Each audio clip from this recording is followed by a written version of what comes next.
everyone! Welcome sa press conference ng our beloved Inang Mucha Barcelona candidates. And I'm your host, Grace.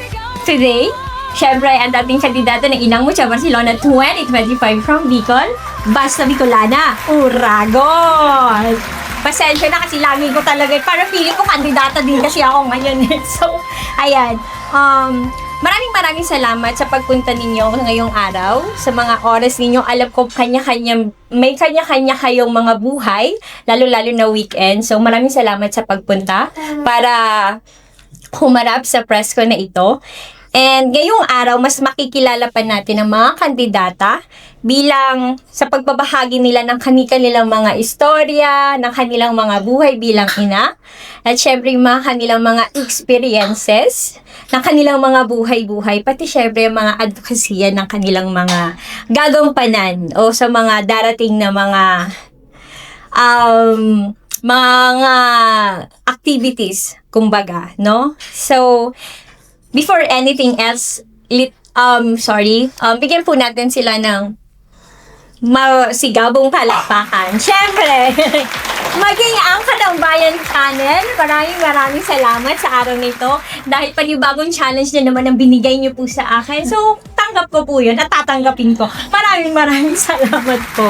Bago po ang lahat, syempre, kailangan nating makilala ang bawat isa, bawat kandidato na nandito sa ating harapan. So, magpakilala lang po. At syempre, kung saang lugar po kayo sa Pilipinas. At syempre, ilang taon na po kayo dito sa Barcelona.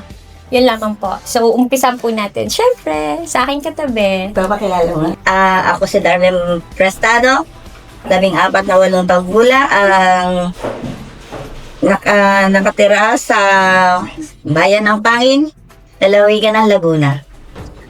10 years na ako dito sa Spain, pero dito sa Barcelona ay mag-6 na taon. Ako nga po pala si Esperanza Pascual, 52 years old, nakatira sa Daramongan Norte, San Mateo, Isabela. 2008 po, nandito po ako sa Barcelona, supposed to be 18 years. 18 years na ako dito sa Barcelona. Yun lang. My name is Robert Isabela Balionas from the corn capital of the Philippines. And mag-almost 1 year na pa lang po ako dito sa Barcelona. And I'm so glad that I met you all guys and this opportunity na nag-join ako dito. Maraming salamat po sa Katambayan Channel, Boss Ivan, and Boss his partner. Ayun naman po, maraming salamat. Buenas tardes, magandang hapon sa inyo. Maayong waldo, ako ang iyong candidate number 5, Shona Napoli Araulio, 47 years old. Nakatira kami sa Cainta, Rizal, but I'm representing the province of my mother, the city of Smile, Bacolod. Matagal na rin po pala ako dito sa Barcelona. Actually, I'm already 21 years in Barcelona. Wow, sana all. Matagal na. So, nasubukan ko na rin ang maraming trabaho dito sa Barcelona. Nagsubukan ko na rin magtrabaho sa Capravo. Nagpaandar ako ng forklift. Wow! And then, naging kamarera de piso. And then, naging kamarera de restaurante. And then, ngayon, tatrabaho ako sa Salon de Uñas as esthetician. So yun, lahat ng experience na yun natutunan ko dito sa Barcelona, sa pagiging matatag. Kasi wala akong aasahang iba kundi ako lang. Ayan. Good afternoon sa lahat. Ako po pala si Julene Dilator, 48 years old.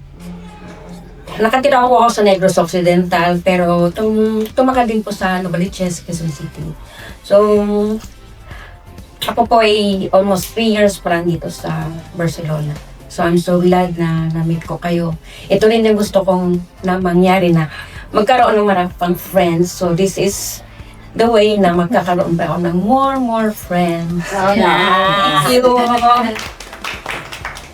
Magandang araw po sa lahat. Ako po si Ami de la Cruz Santor mula sa lalawigan ng Rizal, Binangonan. 44 years old. 4 na taon na yata ako dito. Yes, 4 years na po ako dito sa Barcelona. At ang aking kauna-unahang kaibigan po talaga ay si Gracia. Si Gracia ang ating MC. Salamat po sa kanya. Talaga kung binigyan niya ako ng inspirasyon para makasali dito kahit muna ayoko talaga. But of course, sa lahat ng sinabi niya, pinakita niya, this is it, this is it, this is that. Just relax and enjoy.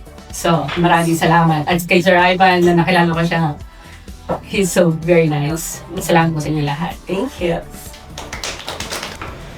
Hello everyone, I'm Ivy Gift Tagimet, your candidate number 8. I'm 37 years old. I grew up in Quezon City, pero dahil wala kaming permanent address sa Manila, nire-represent ko ngayon ang province ng parents ko sa Southern Leyte. So I live here in Barcelona for almost 4 years. So dito na ako nagka-baby. Thank you. Good afternoon, everyone. I'm Jacqueline Fernandez, 51 years old from Tansa, Cavite. Nagpapasalamat ako sa Katambayan Channel. Isang malaking experience to, once in a lifetime. Talagang mag-iiba ang buhay ko. Mag-iiba ang buhay ko talaga. Talagang go, go, go. Kaya talaga tinanggap ko to kahit na alam kong para sa akin talagang mahirap. Pero at least masaya ako dahil magkakaroon ako ng mga bagong friends at saka nagpapasalamat ako na kilala ko sila sa pamamagitan ng Katambayan Channel. I've been here 15 years na and happily married for 29 years. Wow! Sana all. Good afternoon to my fellow beautiful mommy candidates, to everyone, sa Katambayan Channel. Ako po si Marites Adina Domingo. Actually, humabol lang po ako. And thank you for giving me this opportunity to join. And I think it will be an incredible experience, especially to every one of us as moms already. And I grew up here almost more than my life kasi sa Pilipinas. I came when I was 15. I've been here for 25 years. And I have two beautiful daughters. They're 19 and 18 years old. I started working like nannies, cleaning houses. Like Jonas said, so much experience sa Barcelona. Now I'm managing my own business. And my goal na I've joined dito is to empower everyone, not to stop just being a mom, but go out, ilusin, and you can do everything. That's all.